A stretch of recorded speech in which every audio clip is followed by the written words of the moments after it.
నమస్తే, welcome to టీ5 మరో నేత్రం. పంచాంగకర్త గరికెపాటి వారిని అది కోసేస్తా ఇది కోసేస్తా అని తులనాడిన ఈ దుర్మార్గుడు మన సీతాదేవిని, ద్రౌపదిని దారుణమైన పోలిక పెట్టిన ఈ దుష్టుడు, తనని ఫాలో అయ్యేవాళ్ళు, తనని సబ్స్క్రైబ్ చేసిన వాళ్ళకే శాపనార్థాలు పెట్టి 2026లో మీరు అష్ట కష్టాలు పడతారు అన్న ఈ దుష్టుడు, నీచుడు ఈ రోజున బ్రహ్మర్షి చాగంటి కోటేశ్వరరావు గారిని కూడా ఈ వివాదంలోకి లాగేశాడు. అసలు వీడి గురించి నేను మాట్లాడకూడదు అనుకున్నా, వీడియో చేయకూడదు అనుకున్నా. ఇంకా చాలా అంశాలు ఉన్నాయి, రాజకీయపరమైన సామాజిక అంశాలు. వీడితో అనవసరం అనుకున్నా, కానీ వీడు ఆగట్లేదు. ఇంకా వాడిని మిలియన్స్లో ఫాలో అవుతూనే ఉన్నారు. అత్తారెడ్డి దారేది సినిమాలో ఒక డైలాగ్ ఉంటుంది. పవన్ కళ్యాణ్ గారు బ్రహ్మానందంతో చెప్తారు, నువ్వు దేనితో మొదలయ్యావో అది నీతోనే ఉంటుంది బద్ధం అని. ఆ సినిమాలో బ్రహ్మానందం ఇంట్లో గుమస్తాగా పనిచేస్తాడు.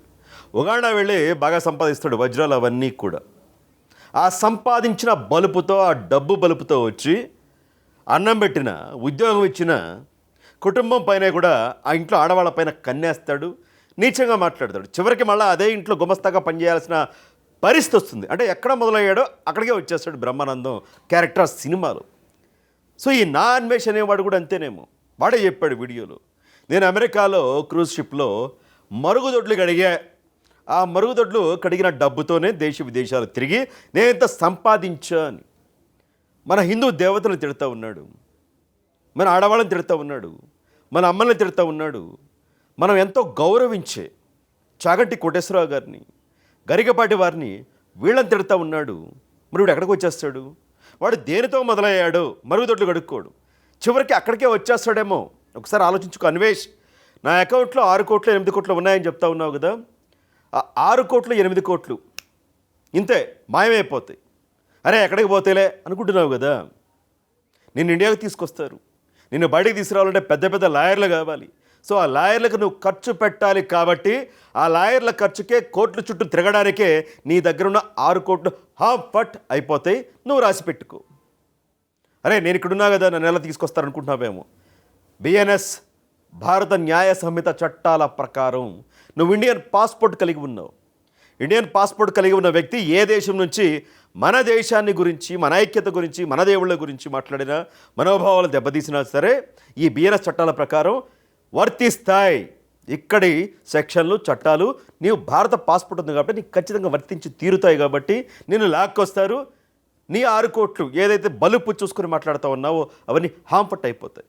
నిన్ను అభిమానించి, నేను ఎంత సబ్స్క్రైబ్ చేసి, నిన్ను ఫాలో అయ్యి, నీకు కోట్లు కోట్లు డబ్బులు ఇచ్చిన ఈ దేశాన్ని, ఈ దేశ పౌరులని, తెలుగు వాళ్ళని, నీ ఫాలోవర్స్ని ఈ విధంగా తిడతా ఉన్నావే, బద్దంలాగా అన్వేష్ రాసి పెట్టుకో. నువ్వు దేనితో మొదలయ్యావో మరుగుదొడ్లతో, మళ్ళీ నువ్వు అక్కడికే వెళతావు అని నెటిజన్లు మండిపడుతూ ఉన్నారు. మా వాళ్ళే పాయింట్స్ కొన్ని చెప్పారు. తాజాగా మరొకసారి గరికెపాటి వారిని, మళ్ళా చాగంటి కోటేశ్వరరావు గారిని తీసుకొచ్చేసి రాముల వారిని, దేశాన్ని మరొకసారి ఈ దుర్మార్గుడు, ఈ దుష్టుడు, నీచుడు, ఒక విధంగా సైకో అనాలేమో, అవమానించాడు. ఎక్కడో ఫాలోవర్స్ తగ్గిపోతూ ఉన్నారు ఈ వివాదం వల్ల. డబ్బులు కూడా, రెవెన్యూ కూడా తగ్గిపోతూ ఉందేమో. సోషల్ మీడియా ఏంటి, మెయిన్ స్ట్రీమ్ మీడియా ఏంటి, పోలీసులు ఏంటి, హిందూ సంఘాలేంటి, అందరూ కూడా ఒకటే టార్గెట్, అన్వేషిస్తే ఓచలు లెక్క పెట్టాలి. సో ఫస్ట్ స్టేజ్లో ఉన్నట్టున్నాడు. చిప్ ఎక్కడో దొబ్బేసిందేమో, స్క్రూ ఎక్కడో లూజ్ అయిందేమో, మానసిక స్థితి బాగోలేదేమో అనిపిస్తూ ఉంది. మానసిక రోగుల్ని తీసుకొచ్చి ఎక్కడ జాయిన్ చేయాలి? మొదటి వైజాగే కదా. మరి వైజాగ్ హాస్పిటల్లో జాయిన్ చేస్తే పిచ్చి ఆసుపత్రిలో బాగుంటుందా? మరి ఎర్రగడ్డ హైదరాబాద్లో కూడా ఉంది హాస్పిటల్, దాంట్లో జాయిన్ చేస్తే బాగుంటుందా? ఒక సజెషన్, సలహా ఇవ్వండి. ఎక్కడో చిప్పు దెబ్బేసింది, మానసిక స్థితి బాగోలేదు అంటే ఇలాంటి మానసిక స్థితి బాగోలేని వ్యక్తిని ఎన్నాళ్ళు ఫాలో అయ్యారా, అభిమానించారా అనిపిస్తూ ఉంది. నువ్వు దేశాలు తిరిగినంత వరకు, ఆ దేశాల సంస్కృతి సాంప్రదాయాలను చూపించినంత వరకు అంతా బాగుంది, గుడ్. కానీ ఎప్పుడైతే దేశాన్ని తొలనాడావో, దేవతను తొలనాడావో, నీ పతనం మొదలైంది అన్వేష్. మన ఇండియన్ ఫ్లాగ్ అతని ఇన్స్టాగ్రామ్లో ఉంటుందట, నేను పోస్టులు కూడా చూశాను. ఫ్లాగ్ని తీసేసాడు. మిగతా కంట్రీస్ ఫ్లాగ్స్ అన్నీ పెట్టేసుకున్నాడు, ఫ్లాగ్ తీసేసాడు. ఇది దేశం పట్ల వాడుకున్న భక్తి. కానీ విమర్శలు రావడంతో మళ్ళీ పెట్టాడంట. అంటే అతని భాష లాంగ్వేజ్ అంతా చూస్తూ ఉంటే ఎలా ఉంది అంటే ఇతను ఏదో మతంలో ఖచ్చితంగా కన్వర్ట్ అయినట్టు తెలుస్తూ ఉంది. బట్ ఒక మేకతోలు కప్పుకున్నట్టు హిందువుని నేను అనే ఒక ముసుగుట కప్పుకున్నాడేమో.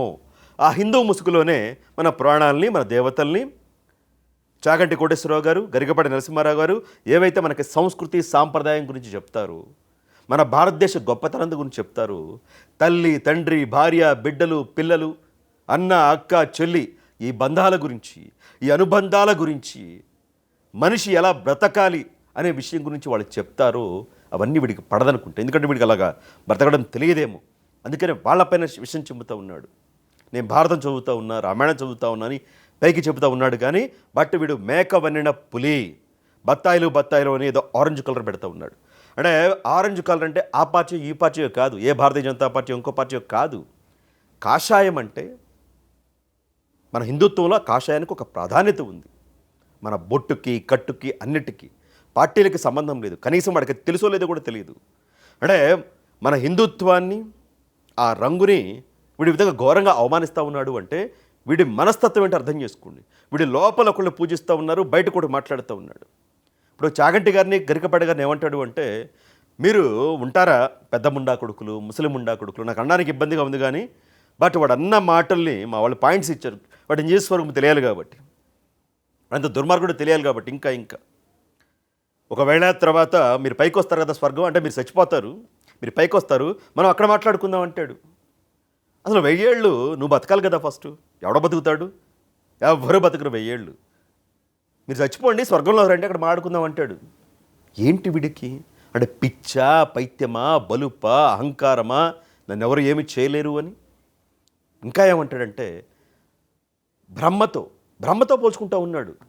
అరే దేవుళ్ళు ఎక్కడా, మానవ మాత్రుడు మనిషివి నువ్వెక్కడా? నేను బ్రహ్మని, విష్ణుమూర్తి ఏమో గరికపాటి, మహాశివుడేమో చాగంటి గారు, మన ముగ్గురం ఫ్రెండ్స్ లాగా ఉండాలి కదా, ముగ్గురం కలిసి సాగాలి కదా, నాపైన యుద్ధం చేస్తారంటారేంటి అని మాట్లాడుతూ ఉన్నాడు. ఆయన శివుడేంటి, ఈయన మహావిష్ణువు ఏంటి, వీడేమో బ్రహ్మ ఏంటి, నాకు అర్థం కావట్లే. రంభ, ఊర్వశి, మేనక నా దగ్గర అందరూ ఉంటారంటాడు. బ్రహ్మ దగ్గర వాళ్ళు ఎందుకుంటారు?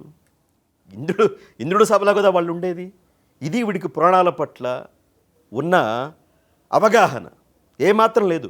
నోటికి ఏదొస్తే అది మాట్లాడ్డు. నేను మొన్ననే చెప్పా, మున్సిపాలిటీ డ్రైనేజీ కన్నా దారుణమైన నోరు వీడిది. వీడి నోట్లో నోరు పెట్టడానికి చాలామంది యూట్యూబర్లు వాళ్ళు కూడా భయపడతా ఉన్నారు అని. మళ్ళీ అంటాడు సీతమ్మ వారి గురించి అందరూ మాట్లాడుతూ ఉన్నారు, రాముడి గురించి ఎందుకు ఎవడు మాట్లాడు అంటాడేంటి? ఏం మాట్లాడారు రాముడి గురించి? సన్నాసి. కొంతమంది ఎలా ఉంటారు అంటే వాళ్ళ ఊరు వాళ్ళకి స్థానబలం అన్నమాట. వాళ్ళు ఏదో ప్లేస్లో ఉంటాడు, బట్ బయటకు వస్తే వాడు ఎందుకు పనికిరాడు, పిచ్చ కొట్టుడు కొడతారు. కొంతమంది ఉంటారు సైకో యాదవులు, స్టాటిస్ట్ చదవులు. కొన్ని కుక్కలు కూడా ఉంటాయి. కొన్ని కుక్కలు దూరంగా ఉంటేనే అరుస్తూ ఉంటాయి బాగా, నేనేసేస్తా కొరికేస్తా అని. బట్ మనం కర్ర తీసుకుని దగ్గరికి వెళ్ళామనుకోండి సైలెంట్గా మూలకెళ్ళిపోతాయి. వీడంతే, నేను ఎక్కడో థాయిలాండ్లో ఉన్నా, మలేషియాలో ఉన్నా, ఇంకో చోటు ఉన్నా, నన్ను ఎవరు ఏం చేయాలంటే ధైర్యంతో మాట్లాడుతూ ఉన్నాడు. అది ధైర్యం కాదు వాడిది. ఇప్పుడు పెద్ద పిరికోడు. నువ్వు ఇక్కడికి వచ్చి మాట్లాడు, అదే నా రాముడి గురించి మాట్లాడు. నువ్వు ఇక్కడికి వచ్చి మాట్లాడు, అదే నా సీత గురించి మాట్లాడు. నువ్వు ఇక్కడికి వచ్చి మాట్లాడు, అదే గరికపాటి గారి గురించి, చాగంటి గారి గురించి మాట్లాడు. నువ్వు ఇక్కడికి వచ్చి మాట్లాడు, నా దేశం గురించి, భారతదేశం గురించి, భారతదేశ చరిత్ర గురించి అక్కడక్కడ కూర్చుని మాట్లాడుతూ ఉన్నాడు. అది ధైర్యమా? అన్నా భలే మాట్లాడావన్నా, అన్నా భలే చెప్పావన్నా కొంతమంది తయారవుతూ ఉంటారు.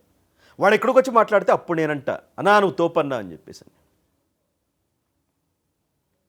ఇతను అంటే సోషల్ మీడియాలో కొంతమంది పోస్టులు అవి పెడతా ఉన్నారు. మనం వ్యక్తిగతం జోలికి వెళ్ళకూడదు. ఇతను అమ్మాయిల్ని అందంగా చూపించడం, ఆటగాళ్ళని ఆ దేశంలో చేశా, ఈ దేశంలో చేశా, 14 అమ్మాయితో నేను శృంగారం కూడా చేశా అని చెప్తూ ఉంటాడు. వీడు చెప్తూ ఉంటాడు. అసలు వీడు ఏ లింగమో తెలియదు, స్త్రీలింగమా పురుషలింగమా ఏంటో కూడా తెలియదని చాలామంది చెప్తా ఉన్నారు. అందుకనే పెళ్లి క్యాన్సిల్ అయిపోయిందని చెప్తా ఉన్నారు. సో వ్యక్తిగత అంశాల జోలికి నేను వెళ్ళదలుచుకోలేదు. మన స్థాయి కూడా అది కాదు. ఇంకా గరికపాటి వారిని, చాగంటి వారిని పట్టుకొని మీది ఆ లింగం, మీది లింగం, పుంలింగం, పురుషలింగం, స్త్రీలింగం ఎలా పడితే అలా మాట్లాడుతూ ఉన్నాడు వీడు. ఇప్పుడు ఏమనాలి? వీళ్ళు మహాభారతం చెప్తా ఉన్నారు భక్తులకి, వీళ్ళందరికీ కూడా మహాభారతం వీళ్ళు సరిగ్గా చెప్పట్లేదు, తప్పులు దొరుకుతూ ఉన్నాయి, స్థితప్రజ్ఞత వీళ్ళకి లేదు, నభలోంచి రావాలి, స్పష్టంగా వీళ్ళు మాట్లాడడం లేదు, తప్పులు చెప్తా ఉన్నారు. నా ఒక్కడికే తెలుసు బాగా, నేను బాగా చెప్తానని చెప్తా ఉన్నారు. అంటే చాగంటి గారి కన్నా గరికపాటి గారి కన్నా అన్వేషే చాలా గొప్పోడంట. వీడికే ఎక్కువ తెలుసంట రామాయణ మహాభారతాల గురించి, వాళ్ళకి తెలియదంట, వాళ్ళు తప్పులు చెప్తా ఉన్నారట. వీడిని ఏమనాలి చెప్పండి, ఏమనాలి, ఏం చేయాలి మీరు చెప్పండి. ఏదో వీడు ఏదో పార్టీ ముసుగులోనో ఏదో మతం ముసుగులోనో ఉండి ఒక మేకవన్న పులిలాగా ఒక తోలు కప్పుకొని మాట్లాడుతున్న పరిస్థితి కనిపిస్తూ ఉంది. పిచ్చి పిచ్చి డాన్స్లు వేసుకుంటా, పిచ్చి పిచ్చి వీడియోలు, పిచ్చి పిచ్చి మాటలు పెడతా ఉన్నారు. మీరు వెళ్ళి వాడు వీడియోల కింద కమెంట్స్ చూస్తే అందరూ అదే మాట, ఎక్కడో మతిస్థిమితం పోయింది, ఈ సబ్స్క్రైబర్లు పోతూ ఉన్నారు కదా, వచ్చే డబ్బులు కూడా పోతాయేమో, నేను అడుగు తినే స్థాయికి, మళ్ళీ మరుగుదొడ్లు కడుక్కునే స్థాయికి నేను వచ్చేస్తానేమో అని వాడికి భయం పట్టుకుంది. అందుకనే పిచ్చి పిచ్చిగా మాట్లాడుతూ ఉన్నాడు. నేను మొన్ననే చెప్పా, ఇతను నమ్మకండి అని. వినాయక విగ్రహం దగ్గర గరికపాటి వారికి, సీతాదేవికి, అలాగే శివాజీకి కూడా ఏదో క్షమాపణలు చెప్తే వీడియో చేశాడు.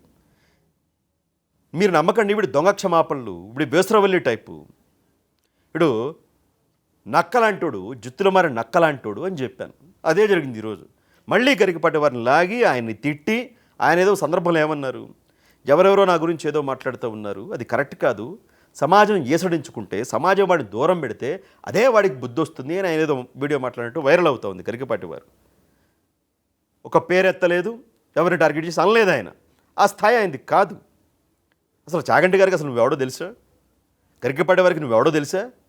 తెలియని కూడా తెలియదు వాళ్ళకి. నువ్వెళ్ళి వాళ్ళని, ఫాలోవర్స్ ఉన్నారు కాబట్టి ఆ ఫాలోవర్స్ తెచ్చిన బలుపు, ఆ ద్వారా వచ్చిన డబ్బులతో నువ్వెళ్ళి వాళ్ళని గెలికావు. ఈ రోజున చాగంటి గారు, గరికపాటి గారు శ్రీరాముడు, మీరు చచ్చిపోవాలి, స్వర్గంలో కలుద్దాము. ఏమో నువ్వు స్వర్గానికి వెళ్తావో నరకానికి వెళ్తావో తెలుసా నీకు? నువ్వు స్వర్గానికి వెళ్తావు నరకానికి వెళ్తావు నీకు తెలియదు కదా నీకు. సో మొత్తంగా ఏంటంటే నాన్వేష్ అనేవాడికి పిచ్చి ముదిరింది.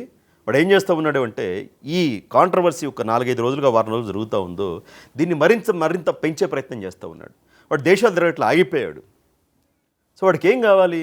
డబ్బులు కావాలి, వ్యూస్ కావాలి. చూసేవాళ్ళు ఇంకా ఉన్నారు కాబట్టి గరికపాటి గారిని గెలిగితేనే ఇంత వచ్చింది. సీతాదేవి వారిని ఇలా అంటని మనకి ఇంత డబ్బులు వచ్చినాయి, వ్యూస్ కూడా పెరిగినాయి. సరే సబ్స్క్రైబర్లు ఏదో తగ్గారు, వ్యూస్ పెరిగినాయి, డబ్బులు కూడా కొంచెం పెరిగినట్టు ఉన్నాయి. సో ఇంకా చాగంటి గారిని వీళ్ళని లాగేద్దాము, ఇంకా దేశాలు తిరిగే పనేం లేదు, హ్యాపీగా రూమ్లో కూర్చొని వాళ్ళని వీళ్ళని తిట్టి ఒక వీడియో చేసేస్తే మనకు రావాల్సిన డబ్బులు మనకు వస్తే కూర్చొని హ్యాపీగా సంపాదించుకోవచ్చని వాడి మైండ్ సెట్ ఏమని నాకు కొంత అర్థమవుతుంది. చెప్పలే, వాడు ఎప్పుడు ఎలా మారిపడతాడో తెలియదు. వాడికి మల్టిపుల్ డిజార్డర్ ఏదో ఉన్నట్టుంది, అపరిచితుడు టైపు. కొద్దిసేపు తిడతాడు, కొద్దిసేపు పొగుడుతాడు, కొద్దిసేపు నేను ఆంజనేయ స్వామి కల్లోకి వచ్చానంటారు. అదే ఆంజనేయ స్వామి వారు గద పట్టుకుని నీకు 4 తగిలించాలని నేను మనస్ఫూర్తిగా కోరుకుంటూ ఉన్నా. అది అవుతుందేమో చూద్దాం. ఇవిడపైన ఏతే ఈ నాన్వేష్ గాడు ఇంకా కూడా గరికపాటి వారితో పాటు చాగంటి గారిని కూడా లాగడం, వాళ్ళ మీద దారుణమైన వ్యాఖ్యలు చేయడం, రాముడిని కూడా లాగడం, ఈ అంశాలపైన వీడు ఎప్పుడు మారుతాడు? ఎక్కడ జాయిన్ చేద్దాం? ఎర్రగడ్డ, వైజాగ్, ఇంకెక్కడని చూపిద్దామా? మీ అభిప్రాయాన్ని కూడా కామెంట్ రూపంలో తెలియచేయండి. వీడియో నచ్చితే లైక్ చేయండి.